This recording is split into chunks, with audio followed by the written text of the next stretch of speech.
All right, so let's continue to look at confidence intervals for a population mean. So as I just talked about, confidence interval can be written in three different formats: point estimate plus and minus error, point estimate minus error, comma, point estimate plus error surrounded by parentheses. Or we can have the population parameter in the middle, and then that being less than and greater than the point estimate minus error and the point estimate plus error. So all three of those formats describe the same picture, where you've got a point estimate in the middle, and you're adding error and you're subtracting error. And that gives you kind of like a lower bound, and it gives you an upper bound. This is what creates the confidence interval, sorry. And you'll notice that the point estimate for the mean is midway between this lower bound value and this upper bound value.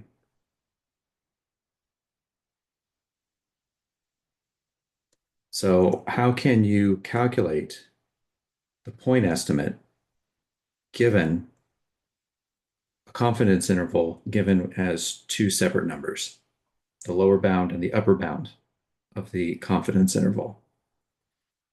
So in order to calculate that, you just have to find the average between those two numbers. So the lower value of the confidence interval plus the upper value of the confidence interval, and then divide that quantity by 2.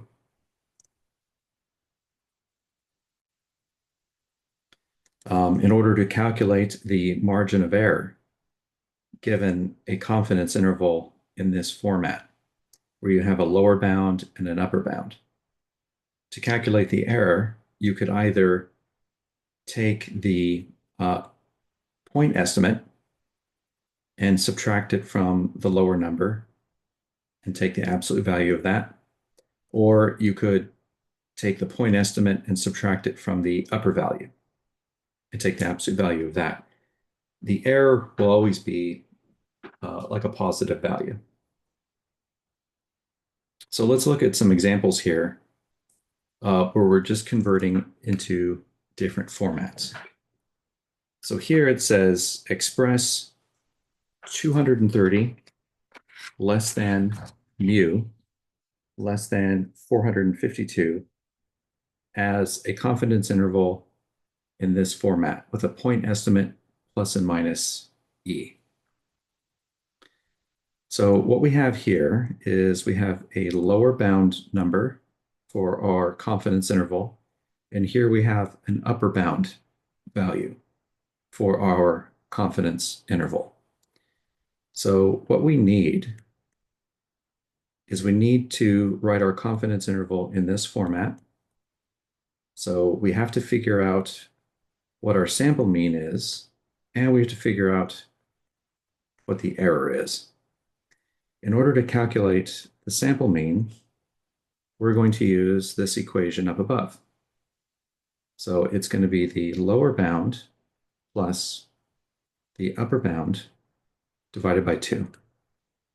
So that's going to be 230 plus 452 divided by 2. Let's see what that's going to be equal to. Let's see here, 230, 230 plus 452. Oops. 230 plus 452. 230, 452. Oops. And we want to take that and divide that by 2. 341.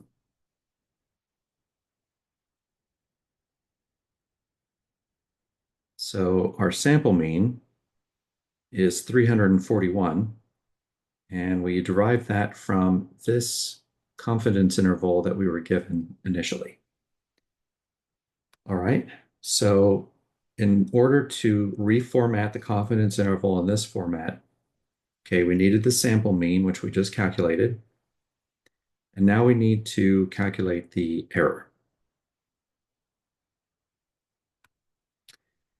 So the error is going to be the absolute value of the sample mean, maybe minus the lower number.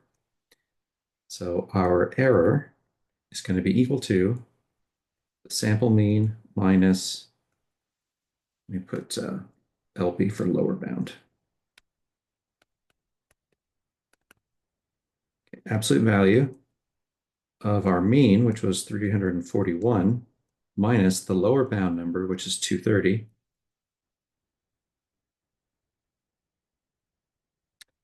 And so this is going to give us an error of, let's see, 341 minus 230. I think that's going to be 111. So now we have error, which was the second thing that we needed here. So now we can go ahead and write this. Let me get rid of these formatting symbols. There we go. Now we can go ahead and write this in confidence interval format. X bar plus and minus E is going to be 341 plus and minus 111. All right. Now let's look at this next example. So now we're going to be converting confidence interval formats. So now it's being written in an X bar plus and minus E format. And now we want to put it in that previous format, like what we had in the previous example. So this is what we need here. We kind of have everything we need. We know that X bar is 34 and E is 108. So now we can take, let me rewrite it. X bar minus E mu X bar plus E. Now I can just substitute values. So I'll have 34 minus 108, 34 plus 108. And let's see here. So let me do 34 minus 108. 34 minus 108. That gives me negative 74.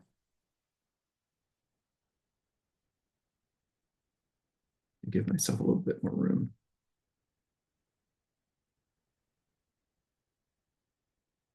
And then 34 plus 108, I think that's going to be 142. All right. So now we've converted the confidence interval from this format, 34 plus and minus 108, into this format, where the population mean will be between 142 and negative 74.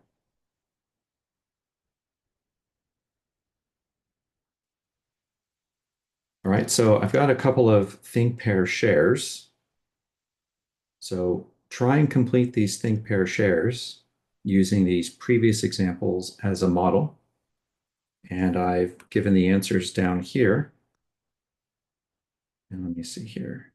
Yeah, so that's something else. So these will be the last two examples before we go to the next idea. If you don't get these answers, then you can continue to watch this video. Otherwise, pause now, give it a try, and see how you do. Okay, so we want to express the confidence interval from this format into this form. So you'll notice that this one is written in X bar plus and minus E form. So X bar is 72 and E is equal to 6. So X bar is 72 and E is 6. We've got 72 plus 6. And let's see, 72 minus 6 is going to be 66, and that's in inches. So I'm going to put inches here. And then 72 plus 6 is 78. I'm going to put 78 inches there. So this would be the conversion of the confidence interval from being in this format to being in that format.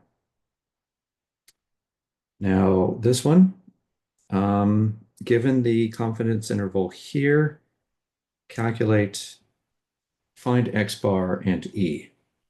So now we're not actually converting it to another confidence interval format. We're just trying to figure out what the mean and the error is from this. So first what we can do is we can calculate the mean by taking the lower bound, adding that to the upper bound, and dividing it by 2. So the lower bound is 1819. We're going to add to that, is that 3457?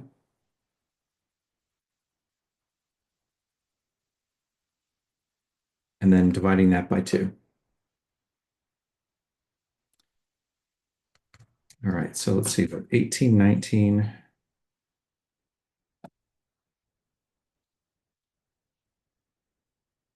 plus 3457.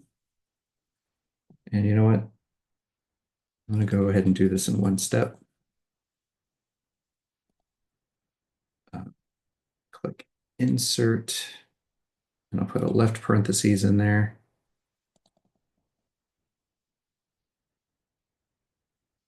Okay, then I'll put a right parentheses, and now I'll put divide by 2. So the parentheses tells the calculator to first add these two numbers before you divide by 2, which we have to do in order to follow order of operations correctly.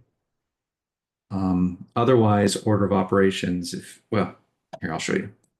This is the correct answer, 2638. But look what would happen if I didn't put the parentheses in.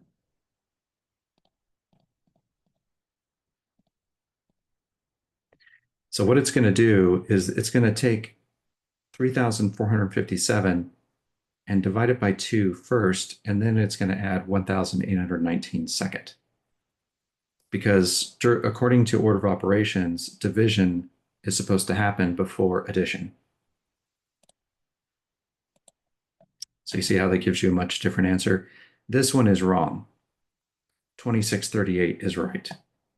So putting parentheses in the right place matters a lot. Okay, so that means our sample mean is 2,638. We don't know what units that's in, so that's all right.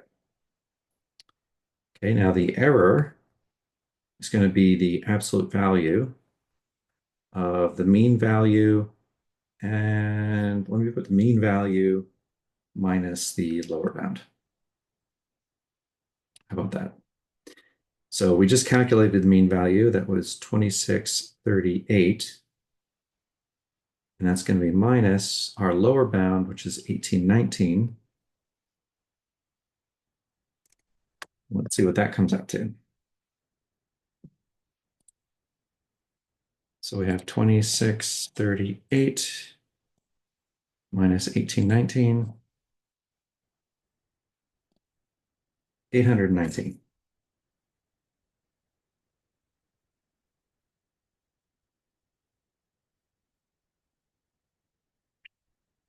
Let's see here. For some reason, things are paused. There we go. 819.